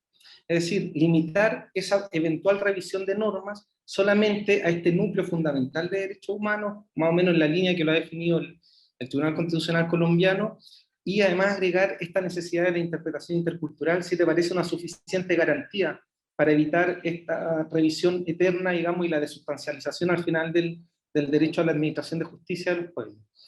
La segunda cuestión es que eventualmente el Tribunal Constitucional acá podría estar expuesto a desaparecer como órgano. Entonces, pensando en la misma idea del derecho al recurso y esta cuestión en esta misma línea, sobre el órgano eventualmente encargado de llegar a conocer de este recurso, yo te pregunto, ¿piensas tú si es mejor crear una sala indígena en la magistratura más alta, no sé, pienso en la Corte Suprema o la Corte de Apelaciones, o será mejor crear un tribunal indígena nuevo? Y en cualquiera de estos dos casos, se trate de una sala o de un tribunal, si te parece conveniente integrar a legos y no legos ahí. Nosotros en algún momento estábamos pensando incluso en crear ahí una especie de consejería técnica para darle la perspectiva intercultural. A lo mejor eso sería innecesario si se admite la integración por parte de legos, digamos, personas de conocimiento de las propias comunidades. Eso es una pregunta para Raquel, y también tenía una pregunta para Dolit, que no sé si está, no sé si está ahí, la formulo por si no estuviera, y si no estuviera, eventualmente si Raquel pudiera explayarse también acerca de esto, se discute aquí también, yo todo esto lo estoy planteando desde la perspectiva de la discusión que se está dando acá, se discute también la eventual demanda de justicia a las víctimas, y estas, digamos, condiciones fácticas de la administración de justicia indígena, donde se comparte un mismo territorio, pueden existir relaciones familiares entre las autoridades encargadas de administrar justicia y las víctimas o los denunciados o imputados. Entonces se discute mucho cuál es la satisfacción del derecho de las víctimas a obtener una administración de justicia. Yo quería saber más o menos, porque me interesaba mucho, la cuestión de la violencia intrafamiliar, que como decía Dolit, se estaba llevando a cabo dentro de la administración de justicia en las rondas campesinas, y que es precisamente uno de los ejemplos paradigmáticos que se citan acá. Entonces quería saber un poco si nos podían hablar de esa experiencia. Eso, y muchas gracias, Raquel, por brillante exposición. Bien, no sé, Raquel, si recogemos una u otra pregunta y luego te damos a ti el espacio, ¿sí? Como prefieras. Ya, hagámoslo así, a ver quién más se anima. Si no, voy respondiendo mientras se animan. Ajá, eso. Ya. Bien, sobre el tema y a ver si está Doilito, también creo que hay otros ronderos aquí en la sala, de repente les podemos invitar. Con relación a lo del recurso, yo les pregunto, por ejemplo, en el propio Chile, si yo tengo un juicio civil, ¿no? Llega hasta la última instancia y ahí acaba, ya no puedo hacer más, salvo que yo alegue que ha habido una violación de derechos humanos. Y entonces ahí ese caso se constitucionaliza por otra vía y hasta puede llegar a la Corte Interamericana, vía la Comisión Interamericana, correcto. Pero no cualquier caso va a tener un recurso último. Entonces, algunos creen que la justicia indígena está dentro, o sea, dentro de un modelo que nosotros lo tratamos de meter, ¿no? Como pluralismo subordinado dentro de la estructura ordinaria del Estado. Decimos que la justicia indígena es el primer escalón. Como muchas veces se reconoció, por ejemplo, en mi país, la justicia de paz. La justicia de paz era el primer escalón, administrada por legos, ¿no? Inclusive sin sueldo, y era la mayor cantidad de jueces, eran 4.500 jueces de paz versus 1.500 jueces ordinarios, sin sueldo, que administran justicia y que están permitidos por ley para administrar justicia de acuerdo a su leal saber y entender. Pero a la justicia ordinaria uno puede cuestionarla, porque se entiende que está dentro de la estructura ordinaria. Es el escalón más bajo para los pobres, etc. Ese concepto es distinto del concepto del pluralismo jurídico igualitario. Y también es un concepto distinto del que vendió el Banco Mundial hace varios años con la mediación. A nivel mundial hubo muchos proyectos donde el Banco Mundial financió para que haya mediación, la justicia de los pobres, Justice for the Poor, fue un programa mundial de justicia, ¿no? Aquí en el Perú, Hernando de Soto lo promovía en varios lugares, pero era la idea, bueno, los pobres son como los rústicos de la Edad Media, ¿no? Que no iban a la justicia castellana, sino que tenían una justicia más simplificada, igualito, una justicia simplificada. Ese concepto de mediación para los pobres es totalmente distinto del pluralismo jurídico, porque la justicia para los pobres, la justicia de paz o la justicia de mediación simplificada, tiene como supuesto un supuesto práctico. ¿Cómo nos deshacemos de estos casos en el sistema ordinario? En cambio, el reconocimiento de la jurisdicción indígena, de los sistemas jurídicos indígenas, tiene como fundamento la igual dignidad y la libre determinación de los pueblos indígenas. Es un fundamento distinto. Es reconocer que los pueblos indígenas son sujetos con capacidad. Y como tienen capacidad, pueden resolver cualquier problema que esté dentro de su ámbito territorial en cualquier materia a su manera. El presumir que se necesita un recurso está escondiendo una presunción de incapacidad indígena, que es bueno ponerla en mesa. ¿Por qué si es el sistema ordinario ya no hay otro recurso más, salvo que haya violación de derechos humanos? ¿Y por qué si es la justicia indígena tiene que haber otro recurso más? Hay que desnudar el argumento que no está dicho, y el argumento que no se dice es el argumento de la incapacidad indígena. Entonces yo creo que si desnudamos ese argumento, entonces simplemente nos vamos a quedar con el fundamento fuerte de que los pueblos tienen libre determinación, tienen derecho a resolver todo problema que haya dentro de su ámbito territorial, y solamente como cualquier otro sistema jurídico podrán salir por fuera los casos donde hay una flagrante violación de derechos humanos. Para eso sí tiene que haber un recurso, ¿no? Pero es para esos casos. Y no significa ya que cualquier caso yo lo puedo decir, bueno, me peleé con mi vecina por el tema de una propiedad, entonces yo digo, me han violado el derecho a la propiedad y lo convierto en un caso de derechos humanos. No, hay que ponerle límites a ese recurso como los tienen los sistemas jurídicos constitucionales, que no dejan que cualquier caso se convierta en un caso de presunta violación de derechos fundamentales, ¿no? Ahora, ¿quién debe resolver eso? Yo creo que el tema de los derechos humanos puede verse como, decía Boaventura de Sousa Santos, un espacio para completarnos. Él dice, todas las culturas son incompletas, y de hecho, por ejemplo, hay avances en los derechos humanos en la cultura occidental, pero tienen la prisión. La prisión es un sistema brutal, ¿no? De confinamiento, de violación de derechos. Hay sistemas indígenas que dicen, no, no debe haber cárcel, ¿no? Entonces, podríamos decir, son más protectores de los seres humanos en esa materia y no en otras.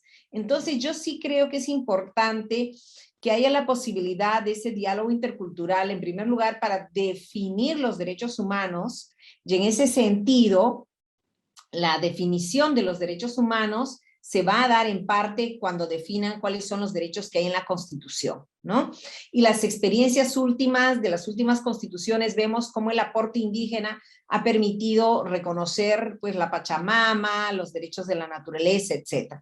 Sin que ello signifique, hay que tener cuidado, negar el derecho a la propiedad territorial indígena.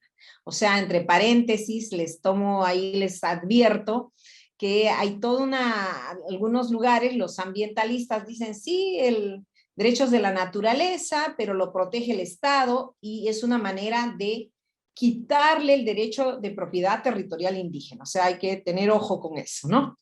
Volviendo al punto. Entonces tiene que haber un poder de definición compartido, donde los pueblos también definen qué son los derechos humanos. Y yo personalmente creo, todavía no hay la experiencia empírica, pero yo creo que si realmente creemos en la igual dignidad de pueblos y culturas, entonces tiene que haber un espacio donde haya ese poder de definición compartido, donde también hay autoridades indígenas junto con las ordinarias que puedan dialogar y ver si realmente ha habido violación de derechos humanos o no. Y que el enfoque no sea punitivo, vamos a castigar al que ha violado los derechos humanos, sino más bien sean espacios de deliberación y de repente de decirle a esa comunidad o ese pueblo, oye, mira, sí, efectivamente, ¿no? Para las mujeres esto ya no es aceptable, por ejemplo. Pero que sea un espacio donde se pueda generar ese consenso, ese debate intercultural. Y yo apuntaría en espacios de ese tipo, que fue el diseño y el concepto que llevó al concepto del Tribunal Constitucional Plurinacional de Bolivia, que no se ha efectivizado en la práctica, por la ley del Tribunal Constitucional y por las otras normas, ¿no? Por la ley de deslinde, etcétera. Yo no creo que más bien debe haber instancias mixtas como un último recurso, es decir, no estamos de acuerdo con esta decisión, entonces que haya instancia mixta para resolver. Eso sería una distorsión total de los sistemas jurídicos. Yo creo que cada sistema jurídico tiene potestad para resolver sus materias a su manera. No mezclemos eso, y lo único en lo que sí podría haber esta instancia mixta es cuando se cuestiona violación de derechos humanos.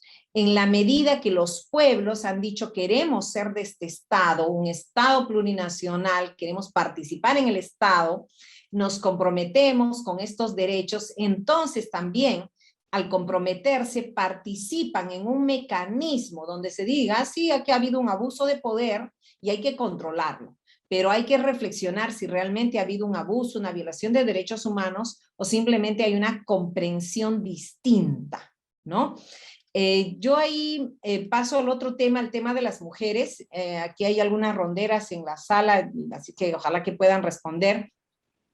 Yo ahí les comento que el Tribunal Constitucional peruano, en un caso de unión conyugal temprana, que inclusive a nivel penal, porque se demoró mucho el caso en el Tribunal Constitucional, cuando ya llegó al tribunal ya lo habían absuelto a estas personas en la vía penal, pero el tribunal no tuvo en cuenta esto y más bien dijo, sí, no es posible que la justicia indígena vea casos de niñas, de niños, de mujeres, de personas vulnerables, etc. Un poco en la línea de la ley de deslinde jurisdiccional de Bolivia, que dice que no puede ver casos de mujeres, de violencia doméstica, etc. A mí me parece esa una pésima solución. ¿Por qué? Aparentemente es porque tiene dos presupuestos. Un presupuesto es ya la justicia indígena porque son parientes, son hombres, entonces entre hombres se protegen y no van a proteger a las mujeres, o como algunos dicen, un caso de un grave, de una violación y lo resuelven con un pago de chivos y no es una justicia verdadera, entonces es mejor que los casos de mujeres los vea la justicia ordinaria. ¿Qué problemas genera eso? El sustrato es esta idea de que los indígenas son salvajes y la otra justicia es mejor. Pero además hay un falso supuesto, que esto va a ser mejor para las mujeres. Pero en la vida real, si se dice, la justicia indígena no puede ver estos casos o tienen que ir a la otra justicia, estamos diciendo, como comentaba una mujer en Bolivia, me acuerdo, decía, si un hombre le pega a otro hombre, va a la justicia indígena y lo resuelven ahí en su idioma, en su casa, fácil. Pero si un hombre le pega o le viola a una mujer, esa mujer no puede acudir a su propia justicia. Tiene que caminar 4 días, llegar a la fiscalía, a la policía, ahí le van a maltratar, le van a tratar con racismo, le van a decir, ya, pero estos elementos que usted trae, no ha habido una cadena de custodia de la prueba, ¿no? La ropa que usted ha traído ya está muy manipulada, no sirve de prueba, no hay prueba suficiente, no condenamos al violador. Entonces, ni siquiera en términos prácticos es bueno que los temas de mujeres los vea la justicia ordinaria, y además por una cuestión de fondo, porque si creemos que hay machismo en los pueblos indígenas, le estamos dando a fortalecer eso, porque estaríamos diciendo, bueno, como los hombres indígenas son machistas, que ellos no vean los casos de mujeres, se lavan las manos y que esos casos los vea la justicia ordinaria. Entonces los hombres machistas sigan siendo machistas y estos casos que vayan a la otra justicia. Más bien yo creo que aquí tendría que haber un compromiso de todos los sistemas de justicia, de proteger los derechos de las mujeres, de avanzar en eso, de garantizar una mayor participación de las mujeres, pero de ninguna manera decir que los casos de mujeres van a tener que verse por la justicia ordinaria, ¿no? Yo creo que es una lucha dentro de todos los sistemas jurídicos por una mayor participación, por una diferente comprensión de las cosas, porque esto también es cambiante, pero no necesariamente que esto vaya a la justicia ordinaria, ¿no? Eso es una pésima, ya las experiencias de la ley de deslinde de Bolivia, han demostrado que eso no ha funcionado, ha sido a la mala, ¿no? Y además, como digo, refuerza esta idea de que los sistemas jurídicos indígenas no deben cambiar, no debe haber poder para las mujeres y no son responsables para los temas de niños o violencia contra las mujeres. Entonces no me parece esa de ninguna manera una solución para las mujeres, ¿no? No sé si respondí todas tus preguntas y no sé si está Doilit en sala o alguna otra mujer indígena quiere contarnos cómo resuelven los casos. Sí, buenas. Disculpe, la internet aquí en nuestros pueblos no es muy buena, así que cada rato me bota. Pero pude escuchar el final de la pregunta de Christopher, me parece.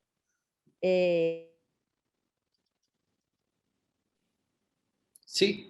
Sí, Doilit, ¿cómo ven, encaran ustedes el tema de las mujeres?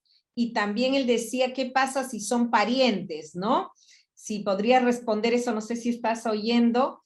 Yo he visto algunos casos, cómo han resuelto eso en las rondas, viendo que lo ve otra autoridad, pero si tú puedes contar cómo resuelven eso.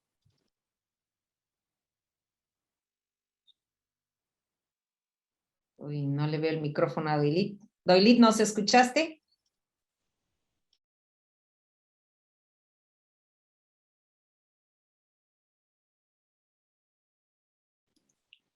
No, Bueno. parece que el internet no la acompaña. Está bueno.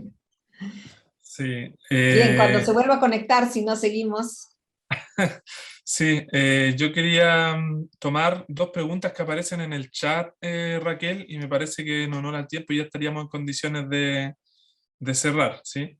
La primera pregunta la plantea Rute Pacheco y ella nos dice, ¿es posible pensar el pluralismo jurídico como una forma de justicia de transición para los pueblos indígenas? ¿Ya? Y por otro lado, INRED, que hay varios INRED aquí, me he dado cuenta por los nombres, preguntan, la Constitución del Ecuador señala que el único límite de la justicia indígena es el respeto irrestricto a la Constitución y los tratados internacionales de derechos humanos. ¿Cuándo un pueblo, comunidad o nacionalidad puede violar los derechos humanos? Esas son las dos preguntas, Raquel. Gracias. Yo les decía que no me parece que pongan ustedes una fórmula como la del Ecuador, de que la justicia indígena debe respetar toda la Constitución y los derechos humanos, que ya la tuvo que era una fórmula parecida a la que tenía Colombia, que tenía que respetar, bueno, era peor la de Colombia, porque la de Colombia dice que tiene que respetar la Constitución y las leyes, ¿no? Y la Corte de Colombia tuvo que decir, no tiene que estar obligada la justicia indígena a respetar todas las leyes y toda la Constitución. Porque la Constitución tiene, por ejemplo, si se detiene en 24 horas, tiene que pasarlo a un juez. O sea, tiene una serie de instituciones y de derechos que están previstos para una determinada institucionalidad, contar con abogado, etcétera, ¿no? Y ya la Corte de Colombia, ustedes han tenido la oportunidad de conversar con Esther Sánchez, supongo que ella también ha planteado esto. Yo lamentablemente no he podido estar en ese diálogo, pero, por ejemplo, la Corte de Colombia justamente ya dice eso. Hay un caso en el que reclama una ex autoridad indígena, dice, oiga, yo no he tenido, si el límite es no violar los derechos humanos, yo no he tenido abogado, ¿no?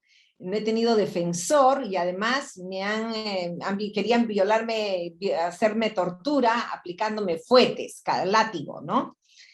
Y la Corte al final dice un momentito, el abogado tiene que ver con una determinada forma institucional, que es cuando las personas no saben los derechos y necesitan pues un abogado que sea el que les explique las leyes.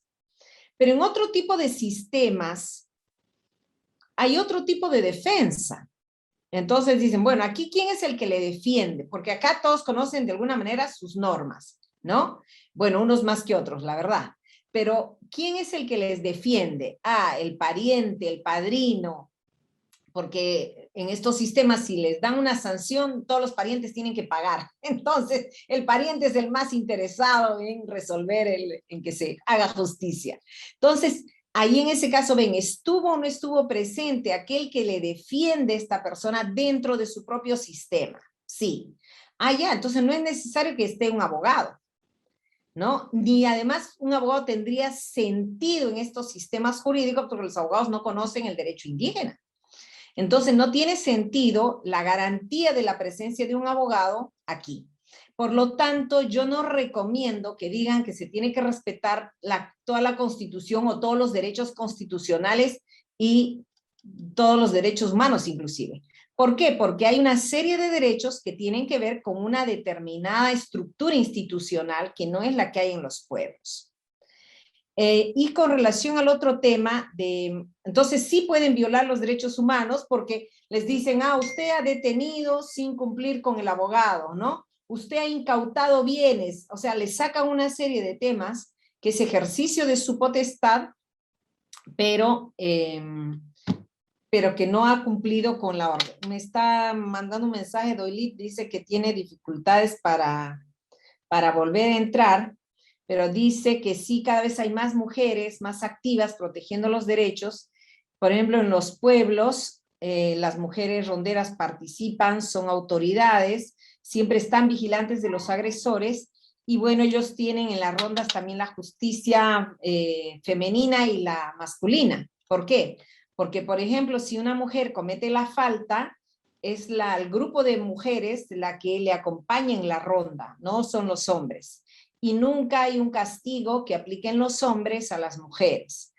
En la ronda femenina, la que aplica, digamos, si alguna medida a las mujeres y las acompaña cuando hacen ronda, también las mujeres pueden tener esta medida de rondar. Son los grupos de mujeres los que acompañan a las mujeres, no los hombres. Bueno, volviendo al punto, entonces yo creo esto con relación a lo del límite. Y con relación a que sea una justicia de transición, en realidad esa es la idea que había en el siglo XIX, que iban a desaparecer los idiomas indígenas. De hecho habían normas, recuerdo un decreto de Guatemala de 1824 que decía se dará premio a los alcaldes y a los curas que ayuden con la desaparición de los idiomas indígenas porque son imperfectos, ¿no? Para que haya una castellanización total. Y creo que ese paradigma de la extinción indígena ya se ha demostrado en términos fácticos que no se da, ¿no? Es más, el derecho ya abandonó ese concepto de que van a desaparecer los pueblos. Bueno, la homogeneidad, ya ese paradigma de fomentar la homogeneidad y el paradigma del asimilacionismo que caracterizó a las repúblicas, al nacimiento republicano en el siglo XIX, ya ese paradigma ya terminó en el derecho internacional. En el siglo XX vino el integracionismo, que decía, bueno, hay que reconocerles su diversidad e integrarlos. Y ahora estamos en el paradigma de la autodeterminación, que es el reconocimiento de los pueblos con sus potestades, su igual dignidad y también sus funciones de justicia. Y más bien el paradigma contemporáneo no solo promueve conservar lo que tienen mientras dura, sino inclusive fortalecer, ¿no? Entonces, de ninguna manera se tendría que pensar en el reconocimiento de los sistemas jurídicos indígenas como un derecho transicional, mientras dura, mientras se extingue, y ojalá que se extinga. No. El paradigma del derecho internacional contemporáneo es el respeto, así como hay el respeto de la biodiversidad, y cuanta más biodiversidad haya, mejor para el planeta, igual también el pluralismo cultural, el pluralismo jurídico y la descolonización, o sea, reconocer esos pueblos no como menores, como incapaces, subordinados, sino como pueblos con igual dignidad y con sus propias instituciones, sistemas jurídicos, jurisdicción y derecho.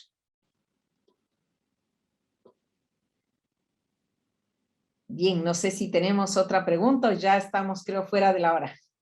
Bien, sí, la verdad es que ya estamos fuera de la hora. Raquel, muchas gracias. Sé que nos llegó una última pregunta que se veía muy interesante. Tal vez me voy a tomar la libertad aquí de plantear la última, que nos deja Bárbara Andrea Medina. Si en honor al tiempo voy a recortar su intervención para la pregunta que ella nos dice, ¿sí? Teniendo en cuenta la cantidad de personas indígenas que se encuentran privadas de libertad en las cárceles de los estados latinoamericanos, ¿qué lectura podría hacerse de la normativa sobre derecho propio para mejorar sus condiciones? Bien, justamente aquí nuestros amigos de INRED, que son de Ecuador, tuvieron el año pasado una iniciativa que me pareció muy interesante, que fue promover la amnistía de un grupo de autoridades indígenas que estaban presas por haber ejercido funciones jurisdiccionales. La verdad es que en Chile tampoco debería de haber presos indígenas, porque Chile ha ratificado el convenio 169 de la OIT, que ya reconoce los sistemas indígenas, sus normas, sus instituciones. Por lo tanto, cuando ellos controlan sus territorios y deciden sobre su vida, eso lo dice el convenio, ¿no? Tienen derecho a controlar sus instituciones, su forma de vida, su modelo de desarrollo, su territorio. Esto es mandato actualmente en Chile. Por lo tanto, no debería de haber presos indígenas por hacer lo que ya es un derecho de rango constitucional. Y cabrían los habeas corpus. Lamentablemente esa mentalidad monista, esa mentalidad colonial, que impide el ejercicio de la jurisdicción indígena. Y como comentaba Doylí también, en el Perú tenemos el artículo 149 de la Constitución que reconoce la jurisdicción especial con funciones de justicia. Sin embargo, por cómo está redactada la norma que dice con el apoyo de las rondas campesinas, ¿qué decía el Tribunal Constitucional? Es que las rondas solo cumplen función de apoyo, no tienen función jurisdiccional directa, ¿no? Entonces siempre se puede encontrar un pretexto para limitar los derechos. Entonces, bueno, veo aquí en pantalla, por ejemplo, está aquí Angélica Díaz, que es rondera, y en su comunidad, en su caserío, han resuelto un problema de tierras y de homicidio, y sin embargo la justicia ordinaria les está persiguiendo por esa mentalidad monista. No neguemos que también hay situaciones de corrupción, por la cual muchos interesados en que no funcione la justicia de los pueblos, pues inciden en los jueces, ¿no? Entonces, hay en este momento, a pesar del reconocimiento de la jurisdicción indígena en las constituciones de Ecuador, de Perú, de Bolivia, etcétera, todavía hay muchos presos, muchos perseguidos, muchas autoridades y miembros de pueblos perseguidos. Entonces, en Ecuador, el año pasado, promovieron una amnistía, porque a pesar de que por la Constitución y por el propio convenio 169 no debería de haber presos indígenas, en la práctica los había, tuvieron que verse obligados a promover una amnistía. En el Perú también se promovió una amnistía en el 2001, cuando vino el régimen democrático otra vez, después de Fujimori, porque había muchos ronderos perseguidos. Entonces se dio una amnistía para las autoridades indígenas. Yo no vería mal que en una disposición final transitoria de la Constitución pusieran también una norma que diga que se ordena la libertad de todas las autoridades y miembros de pueblos indígenas perseguidos por defender sus territorios o por administrar justicia, y que dejen extinguidas toda la persecución contra los indígenas. Eso lo puede, esa potestad la tiene un Congreso Constituyente, la podría hacer tranquilamente, la tiene cualquier Congreso ordinario de pedir una amnistía, y yo creo que sería una manera de aplicar un convenio que ya tienen vigente, que es el convenio 169 de la OIT, que claramente ordena que así se tuviera que sancionar a un indígena, el juez está obligado a aplicar penas alternativas a la prisión. Ya que no lo han hecho los jueces, que lo haga esta convención constituyente, ¿no? Declarando la amnistía para todas las autoridades perseguidas indígenas. Y de hecho en el Perú también estamos luchando ahí por una ley de amnistía que lamentablemente no salió el año pasado, y hay muchos ronderos perseguidos muchas autoridades indígenas perseguidas, a pesar del reconocimiento constitucional. Entonces vemos que la Constitución es una lucha, pero no es suficiente. hay que estar batallando permanentemente por la vigencia efectiva de los derechos y luchando siempre contra ese ataque del colonialismo que nos persigue, ¿no? Y que se expresa en la invasión de los territorios con megaproyectos, la persecución de autoridades indígenas, el desconocimiento de sus derechos. Bien, ahora sí creo que hemos terminado, así es que les agradezco enormemente este espacio y espero que podamos ir creando. Veo varios amigos de diferentes países creando espacios latinoamericanos donde reflexionemos estos temas y tengamos esta bandera común por el reconocimiento de los derechos de los pueblos, la descolonización y un pluralismo jurídico igualitario. Gracias a ustedes. Bien, Raquel, muchas gracias a ti también por tus palabras, por tu presentación, por tus ideas, por tus recomendaciones nuevamente. También muchas gracias a Doylit por contarnos su experiencia como rondera. Así que nosotros como unidad de estudio y como unidad de extensión, que también participó aquí que gracias a la unidad de extensión es que a todos nosotros nos llega, ¿cierto?, esta invitación a nuestros correos y a nuestras redes.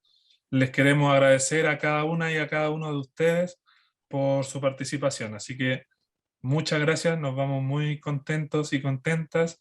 Y pronto, en una semana más aproximadamente, va a estar el registro de esta actividad en el canal de YouTube de CITSUR, para que lo sigan, se suscriban y nos estaremos viendo prontamente en el siguiente encuentro de este seminario. Ya van a tener noticias de cuándo lo vamos a realizar y cuál va a ser ahí la parrilla programática.